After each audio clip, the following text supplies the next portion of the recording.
Nós queremos estudar Mateus capítulo 1. Mateus capítulo 1. Outro dia estava em casa e chegou uma família de carro ali. Aí ele olhou para mim e falou: "Você lembra de mim?" E eu fiquei olhando assim. Aí eu vi a esposa dele no carro e falei: "É a Débora. Só que eu não lembro o seu nome." Eram nossos alunos há muitos anos atrás, talvez uns 20 anos atrás. Tivemos um tempo muito bom com eles. Eles estão trabalhando há 16 anos no Japão, né? Eles estavam aí de férias e foram lá nos visitar. Então foi uma grata surpresa, uma boa surpresa. Hoje conversei com o Juninho, filho do irmão Zé de Paula, e aí nós tivemos essa surpresa da partida da dona Elminda.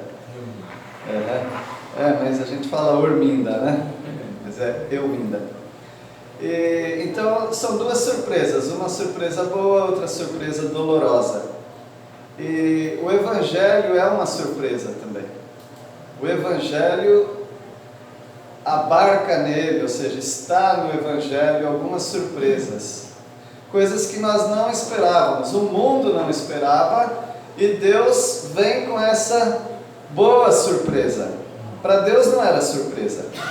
Por exemplo, Jesus é o Cordeiro que foi morto antes dos tempos eternos, antes da fundação do mundo. Ele já era o Cordeiro morto, ou seja, dentro do plano de Deus, ele já sabia tudo o que ia acontecer e já providenciou a salvação antes que alguém precisasse da salvação. Então é uma surpresa para nós, mas para Deus não. E logo no início aqui do capítulo 1 de Mateus, nós encontramos algumas surpresas. A primeira surpresa que eu vejo aqui é Deus oferecer graça a pessoas improváveis. A graça de Deus, só nessa genealogia, é mostrada através de pelo menos 5 pessoas improváveis. Não era para ser mencionado essas pessoas, mas Deus as mencionou, Deus as usou, Deus as rejeitou, e Deus traz de volta essas pessoas mostrando a graça dele. Deus salvar um homem como o apóstolo Paulo é uma surpresa. Nós vamos ter algumas surpresas no céu. Bom, espero que você não esteja pensando assim: bom, eu vou ter uma surpresa que eu vou estar no céu. Não, nós vamos ter algumas surpresas de encontrar algumas pessoas no céu, concorda? E eu tenho desejado essa surpresa, porque algumas pessoas, eu imagino, eu penso, pelo que eu conheci dessas pessoas, elas não estarão no céu. Mas nunca se sabe, nós nunca sabemos disso, se em algum momento da vida, ou chegando no final da vida, essa pessoa reconheceu a Jesus como Salvador, independente dos seus méritos. Então, será uma surpresa grata para nós. E nós temos aqui no Evangelho algumas surpresas de Deus oferecer graça através de pessoas improváveis. A outra surpresa que nós encontramos nesse capítulo é Deus oferecer ao mundo o Filho dele através de um nascimento humano. Isso é uma surpresa. Isso existia na mitologia grega de um modo muito deturpado, muito errado.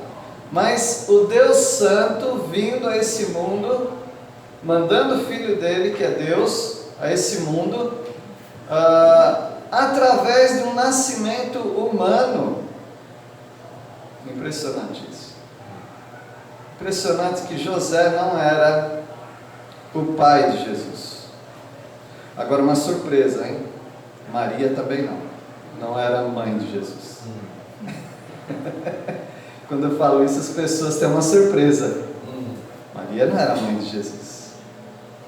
A Maria emprestou o ventre dela para trazer Jesus ao mundo.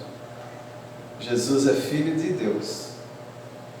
Ele não tem filiação humana. Ele não tinha os cromossomos e a genética, a carga genética de José e nem de Maria. É difícil entender isso? Talvez é difícil ouvir, mas entender não é. Por que ele não poderia ser nem filho de um nem de outro? Senão seria pecador. Exatamente. Porque a natureza do pecado vem através do nascimento. Ele nasceu do Espírito Santo. Então, uma surpresa para nós. E a outra surpresa é Deus oferecer salvação ao mundo através de pessoas tão frágeis como José e Maria. Pessoas frágeis em muitos aspectos da vida e da sociedade. Pessoas frágeis. Mas Deus delegou a esse casal frágil os cuidados do Filho de Deus, os cuidados do próprio Deus. Imagina, tem gente que não consegue cuidar nem de uma plantinha. Como é que você vai cuidar de Deus que fez a planta? Então é outra surpresa para nós. Vamos ver então essas surpresas?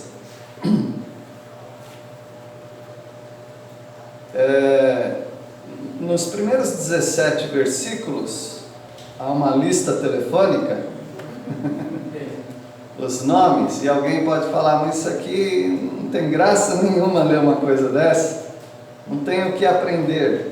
Como quarta-feira passada nós estudamos outra lista telefônica, alguém lembra qual foi? Gênesis 5, né? Gênesis 5. Genealogia de 7, isso, exatamente. E lá nós aprendemos que as pessoas viviam, geravam filhos, viviam mais 700 anos, 800 anos, pouquinho. Aí elas morriam, mas morriam. Agora nessa genealogia nós temos aqui alguns nomes. Você tem nomes antes do exílio, você tem nome da realeza e você tem alguns nomes depois do exílio. Você tem 3 fases de nomes aqui.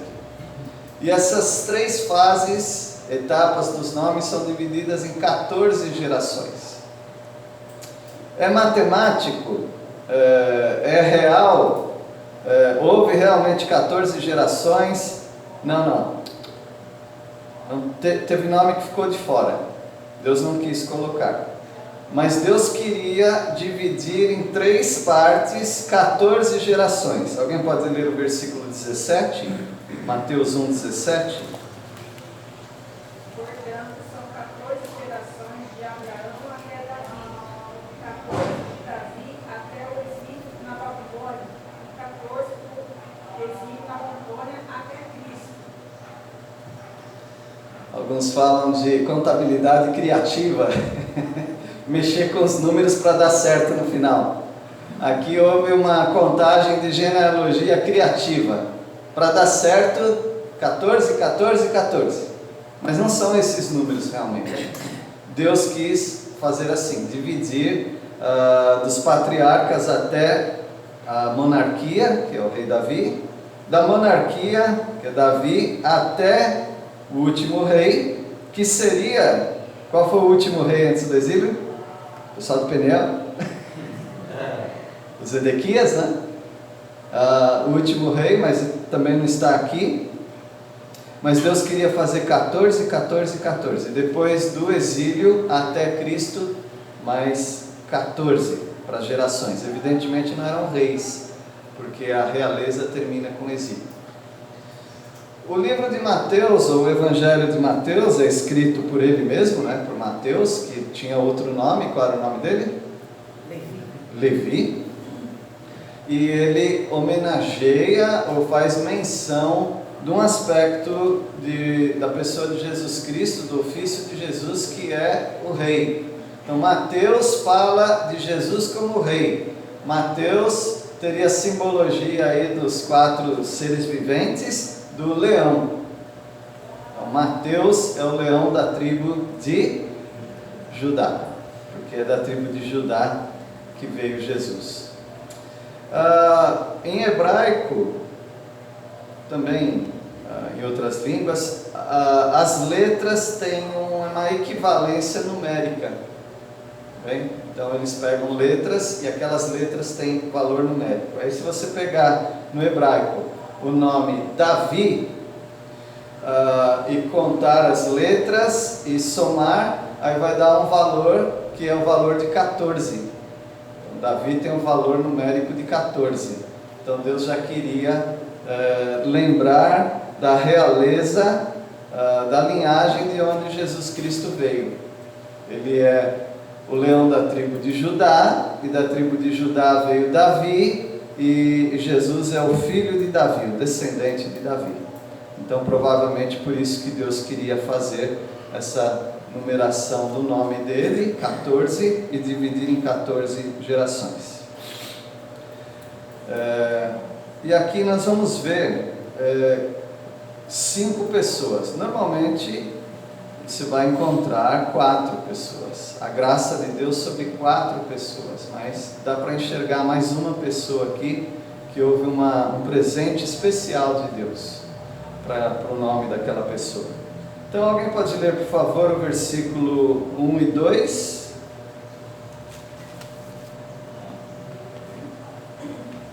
Livro da genealogia de Jesus Cristo, filho de Davi, filho de Abraão. Abraão gerou Isaque, Isaque gerou Jacó, Jacó gerou Judá e os seus irmãos. Então, houve aí essas gerações. Agora no versículo 3 nós encontramos a graça de Deus colocando na genealogia um nome improvável. Versículo 3, alguém pode ler? Judá gerou de Tamar, Pérez e a Zera. Pérez gerou a Esrom a Arão. Então o primeiro nome que eu quero mencionar aqui da graça de Deus é Tamar. Tamar é um nome feminino, uma mulher. Normalmente, quase sempre mesmo, não aparece na genealogia do povo de Deus o nome das mulheres, sempre o nome de homens. Mas Deus menciona o nome dessa mulher, Tamar. E aqui tem algo bem especial sobre isso. Então, dos nomes, nós encontramos gentílicas, ou mulheres que não eram do povo de Israel, e nós encontramos sexo feminino na genealogia, mostrando já que o Senhor Jesus está também dando atenção para as mulheres. As mulheres não precisam ser feministas para ter atenção, tá bom? Porque Deus já reservou um ótimo espaço para as mulheres, como auxiliadora, a primeira, né? Auxiliadora do marido, as demais seguindo o mesmo exemplo. E aqui nós temos uma mulher que eu não colocaria, não. Se é para fazer uma seleção de pessoas que antecederam o Mestre Jesus, santo, puro, salvador, eu ia colocar só gente boa. Davi, você sabe que ele errou também, né? Mas é Davi. Davi tem crédito sobrando. Mas Tamar, aí Tamar a situação, hein? Tamar, eu não colocaria. Mas não foi eu que escrevi a Bíblia, foi Deus. E Deus fala para mim, você não sabe nada sobre a graça de Deus, sobre a minha graça. Eu vou colocar sim, Tamar. Você vai encontrar a história de Tamar em Gênesis 38. Judá, ele teve filhos, aí os filhos se casaram com algumas mulheres. Então um dos filhos se casa com Tamar e ele morre. Sendo que morreu, havia uma lei em Israel chamada Lei do Levirato. Já ouviram falar, né? Lei do Levirato é quando um irmão, ele tem relações com a cunhada viúva, para que ela gere filhos. Esse filho vai ser filho de quem? Dele? Não. Filho de quem? Do falecido. Carrega o nome do falecido, para que as terras, as propriedades venham para aquela família, para aquela mulher. É um favor e uma obediência que aquele homem faz diante de Deus. Às vezes ele não ganha nada, e é muito provável que ele não ganha nada, ele só perde. E ainda a esposa fica buzinando na orelha dele, né? Obrigado. A esposa fica falando, por que você vai ficar com ela? Para cumprir a lei de Deus. Cumprir a lei de Deus nada, tem que comprar leite para os seus filhos. Agora vai dar do nosso recurso para outra mulher. É a lei de Deus. Deus não queria que aquela mulher ficasse abandonada. Muito bem, morre o marido, aí a Tamar precisa de alguém para suscitar uma descendência para ela não ficar abandonada nesse mundo. Aí tem o Er. O Er, ele não cumpre o papel do levirato, do bom cunhado. Ele era perverso. Aí então tem outro filho, o Onã. O Onã, ele vai ter relação, mas na hora não quer que ela fique grávida, porque vai dar problema para ele e tal. Então ele usa um método anticoncepcional contra isso aí, que não recomendo nenhum casal usar. Não dá certo, pode dar muito errado, mas ele usava aquele método, e com isso ela não estava tendo filho também. Deus amaldiçoou, né, por ele ter feito aquilo, porque ele tinha que cumprir com a responsabilidade.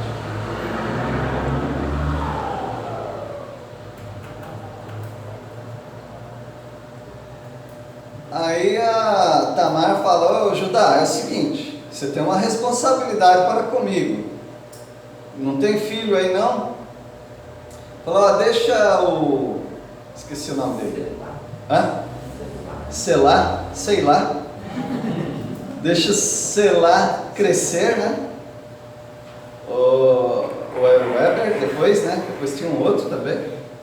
Deixa ele crescer, daí eu te dou como marido, e aí suscita descendência para você. Ela ficou esperando e nada. Então Judá estava muito tratante, né? Você sabe o que a Tamar fez? A Tamar, aí uma vez Judá estava num certo lugar, e a Tamar, ali ela se produziu de prostituta. E aí Judá estava por ali, e ela deu uma seduzida em Judá,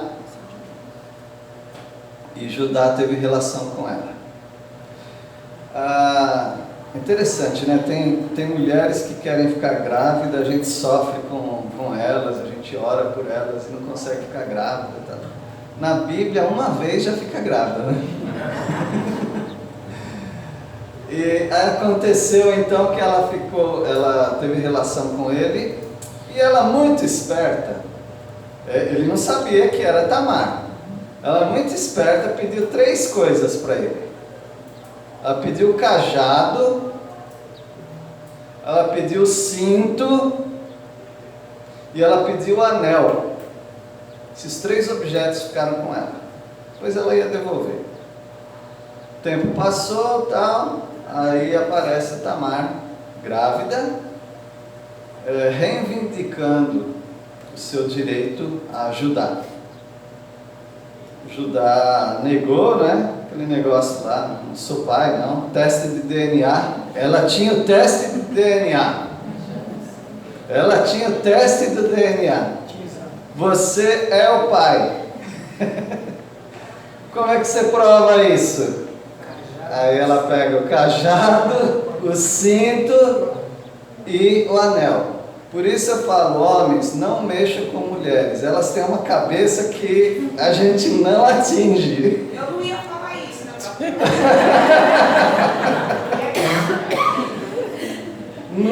deixa uma mulher brava.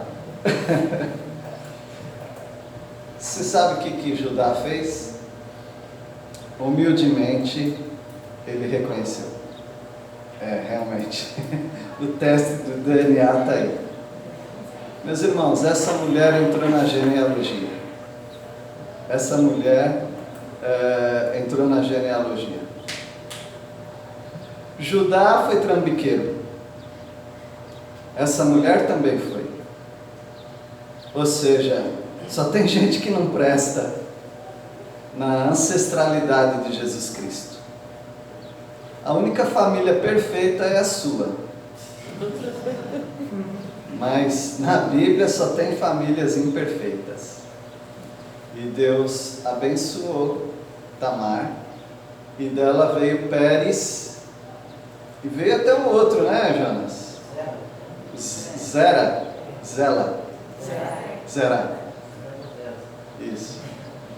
Amarraram lá a cordinha vermelha, né? Diferenciar. Então, ela teve esses 2 filhos. Uma bênção, meus irmãos. Viram a graça de Deus aí? A graça de Deus estava aí. Vamos continuar, versículo 4, alguém pode ler? Arão gerou Aminadab. Aminadab gerou Naasson. Naasson gerou Salmão.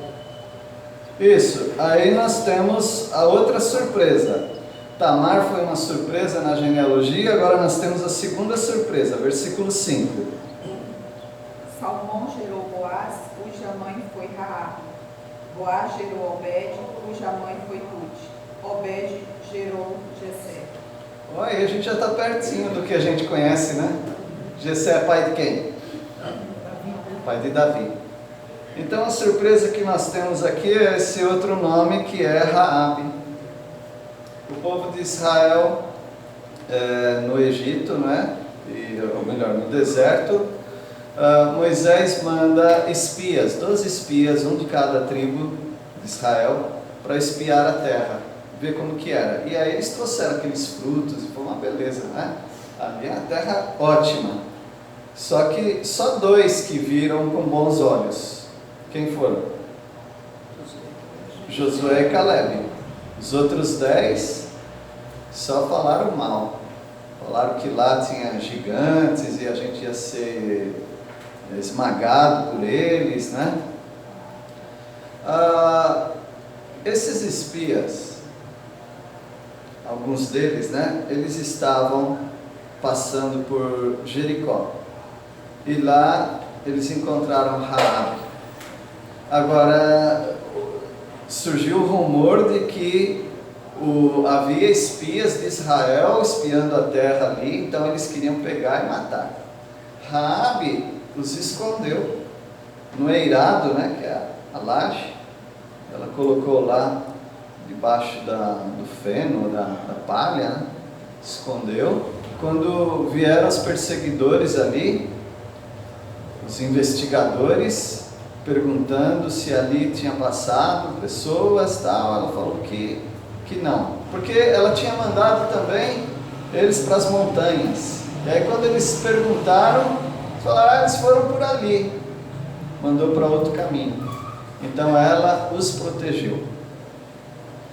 Ótima lição, porque a Corrie ten Boom fez isso também, aquela família holandesa que protegia os judeus, também na parte de cima, no sótão da relojoaria da família. Até os soldados nazistas perguntavam, tem judeu aqui? Não. Eles acharam que não estavam mentindo, porque aqui não tem, né? Perguntou lá em cima se tem. Então a família da Corrie ten Boom, que sofreu por causa disso, inclusive, escondeu judeus. A Raabe também. Só que a diferença é a seguinte: a Raabe não tinha uma boa fama, porque Raabe, qual era a fama dela? Ela era prostituta. O que? Colocar uma Virgem Maria, sim. Virgem Maria, sim, porque ela é santa, continuou virgem. Esse é o ensinamento, né, dos romanos. Mas Raabe é prostituta. Você acha que Jesus vai ter uma ascendência de prostituta? Tem. A graça de Deus mais uma vez, colocando pessoas improváveis, porque a Raabe, interessante, né? A gente não associa que Raabe é mãe de Boaz. Uma história tão conhecida, né, de Ruth e Boaz, ela é mãe, imagina. Então Boaz era filho de, se alguém falasse, você é filho de, ele era mesmo.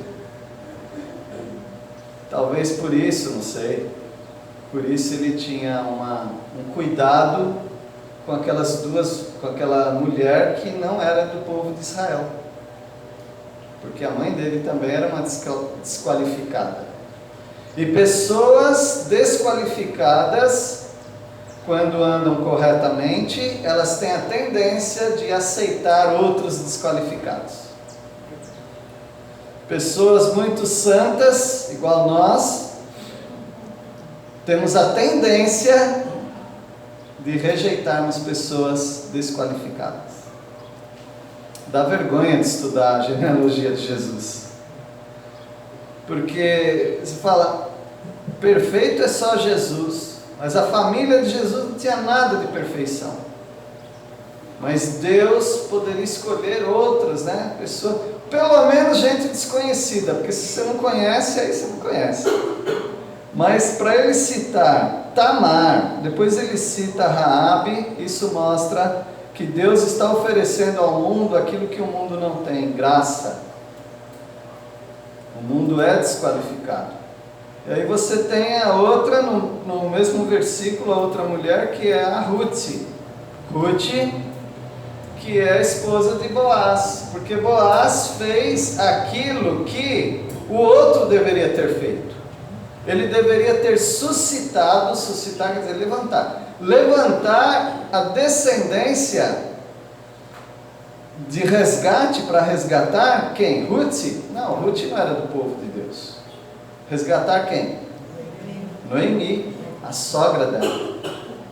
Então, o Boaz, ele aceita suscitar descendentes para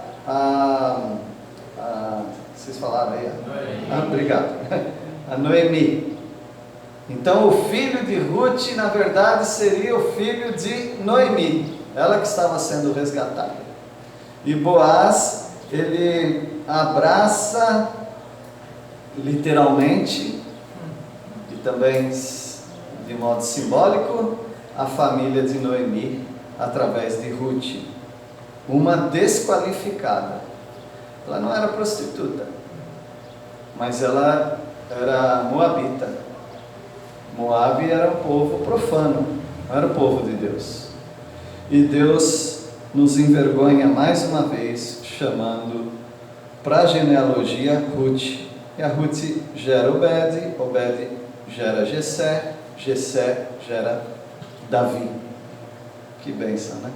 Como Deus usa pessoas muito piores do que nós, porque nós achamos que nós somos melhores do que essas pessoas, e o nome delas está na genealogia. Meu nome não vai estar em lugar nenhum, o seu também não, né? Talvez vai estar em algum lugar.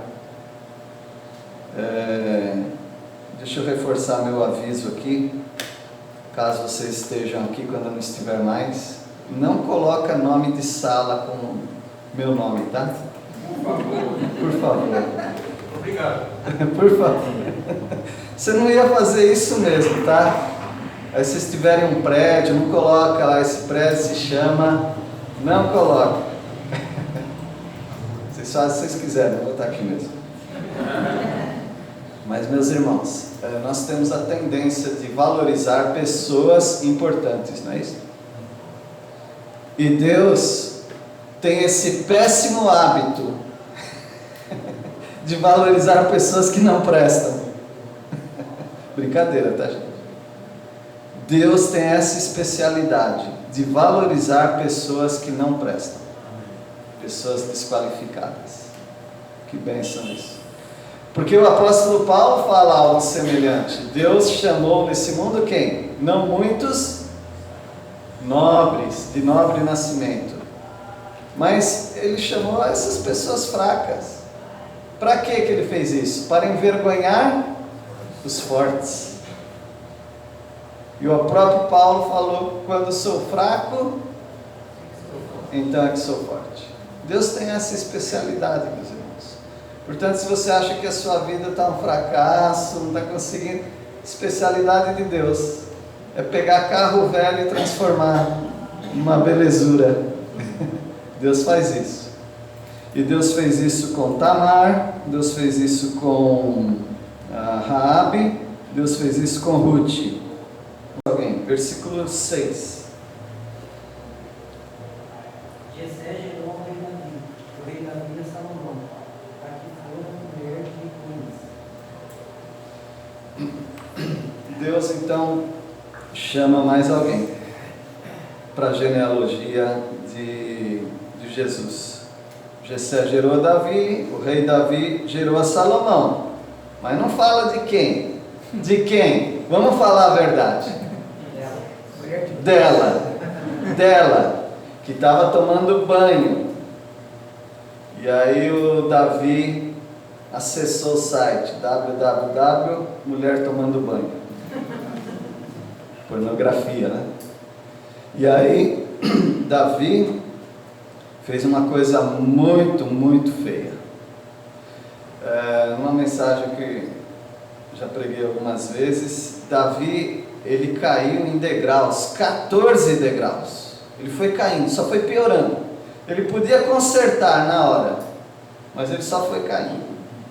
Já começa com o fato de que ele sendo rei, os reis não iam para a guerra todos os anos, mas tinha anos que eles iam. Aquele era o ano para ele ir para a guerra, e ele não estava na guerra, ele estava no palácio. E no palácio, então, ele viu aquela mulher sensual lá, tomando banho, e aí começou todo o processo. Ele poderia voltar? Sim, poderia voltar. Mas ele cai mais um degrau. Poderia voltar? Sim, poderia, mas cai mais um degrau, e vai caindo. Quando chegou no último degrau, para voltar, tinha que aparecer algum profeta tipo Natã, para contar uma história da ovelhinha, e, né, do pobre que foi injustiçado. Aí Davi falou, Davi ficou uma fera, né? Tem que pagar 4 vezes mais e... Tu és o homem. É você, Davi. Você que fez isso com Urias. E aqui menciona não o nome dela. Qual é o nome dela? Batseba. Mas menciona mulher de Urias. Para a gente lembrar que Urias foi praticamente assassinado por Davi. Mas Davi não matou. Não matou, só colocou como primeirão lá na guerra, né? Já viram naqueles filmes lá que os exércitos vão assim? Toda vez que assisto aquele filme, eu fico pensando eu correndo ali no meio. Você vive ou morre, é uma questão de sei lá o que, né? Crente não acredita na sorte porque dá azar, né? Mas você não sabe se você vai viver ou morrer. E assim foi Urias colocado lá na frente. Então, você colocou Urias para morrer. Então, Davi pecou contra Urias, pecou contra Joabe, que o colocou ali, pecou contra o povo de Israel, pecou contra Batseba. Davi pecou de todas as formas. E o nome dela não aparece, mas aparece, concordam? Não aparece, mas aparece. É ela mesma, Batseba. Para quem conhece a palavra de Deus sabe que é ela, a que fora mulher de Urias. Como é que Deus coloca essa mulher aqui? Uma mulher que fez o rei cair. Opa, cuidado com esse negócio, senão ele vai fazer igual o deputado, que as mulheres são violentadas porque usam roupas indecentes. Não. Um problema é um problema, outro problema é outro problema. Nunca faça uma vítima ser culpada. Isso você encontra direto. Mulheres que apanham do marido se sentem culpadas. Acho que eu não sou uma boa esposa, por isso que eu apanho. né? E o outro que é o criminoso mesmo, não acontece nada com ele, porque as pessoas vitimizadas, ou vítimas, né? Estão sempre se achando culpadas. A Batseba era culpada, Batseba era culpada, mas Davi era o maior culpado. Mas Deus permite que se coloque aqui Davi. Claro, Davi tinha que entrar, porque Jesus é o filho de Davi, e permite entrar na genealogia Batseba. Então há a graça de Deus. Mesmo que ela não estivesse errada, por exemplo, a família real, a monarquia inglesa, o que a mídia gosta daquela família? De escândalos. Tudo que é escândalo, eles gostam. Então, ainda que não houvesse falhas de caráter aqui, houve escândalos. E não é bom associar o nome de Jesus com escândalos, concordam? Esse é o nosso pensamento. Mas Jesus não tem medo disso, porque Ele veio para salvar o pecador, que é cheio de escândalos. E Ele se permite vir de uma família cheia de escândalos. Então está aqui mais oferecimento da graça de Deus. Então nós vimos esses nomes. Quais foram? Tamar, Raabe, Ruth, Batseba. Tem mais um que eu quero mencionar aqui, que está no versículo 11. Alguém pode ler? Versículo 11. Josias gerou Jeconias e os seus irmãos, no tempo do exílio na Babilônia. Todos os nomes aqui têm escândalo. Todos os nomes. O rei Ezequias foi um ótimo rei em muitos aspectos, mas depois teve escândalo também. Josias foi um homem santo, piedoso, mas Josias caiu no conto de confiar no Egito, também caiu. Então, toda essa genealogia aqui, todo mundo aqui tem algo que não gostaria que aparecesse. Mas de onde que Jesus viria, meus irmãos? O único santo é Jesus, os outros não são. Então o Senhor Jesus se permitiu vir de famílias problemáticas, e a graça de Deus está alcançando. Agora tem aqui um rei, penúltimo talvez, algumas versões falam Conias, e o nome dele é Jeconias, né? Jeconias, vamos ler o que a Bíblia fala sobre Jeconias. Jeremias 22, vamos lá para Jeremias 22. Ter escândalo, todas as famílias têm. Em algum momento tem algum escândalo, correto? Agora, a questão de Jeconias é uma questão um pouco mais delicada, porque não é só uma questão de escândalo, porque Davi foi um homem escandaloso naquele evento, não é? Mas Deus o coloca. Deus não falou que ele não teria privilégios e não seria o pai do Messias. Não. Só que para Jeconias Deus deu uma palavra muito clara. Vamos ler Jeremias 22. Jeremias 22.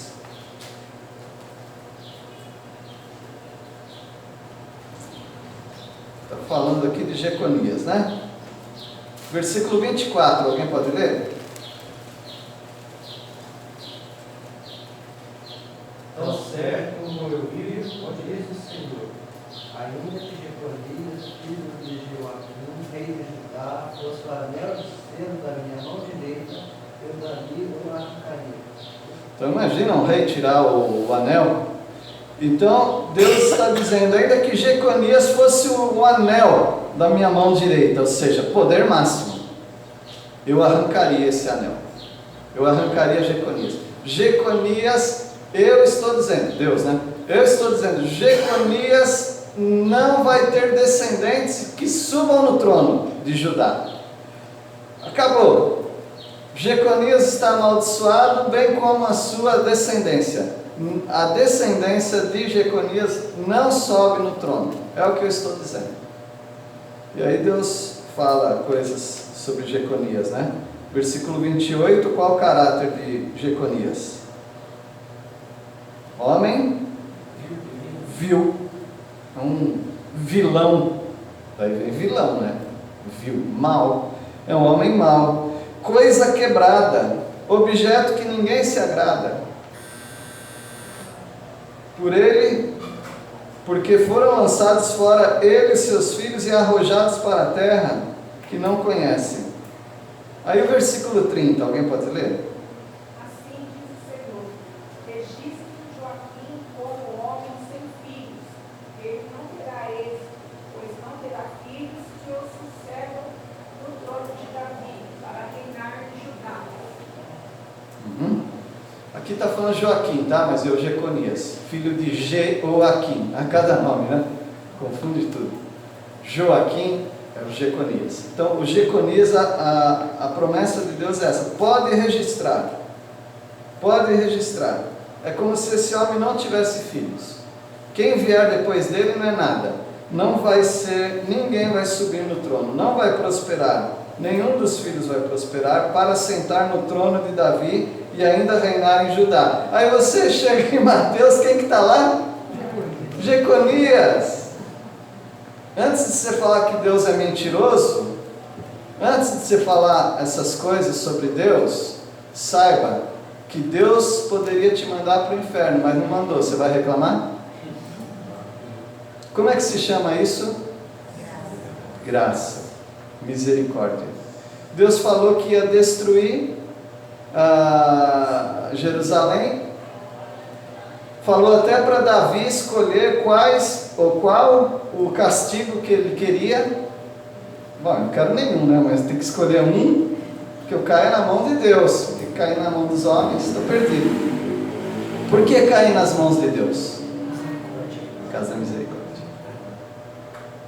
E aí o que aconteceu? O anjo feriu lá milhares. E aí quando ia destruir tudo, porque a promessa era destruir tudo, aí o anjo ia ferir. O que aconteceu?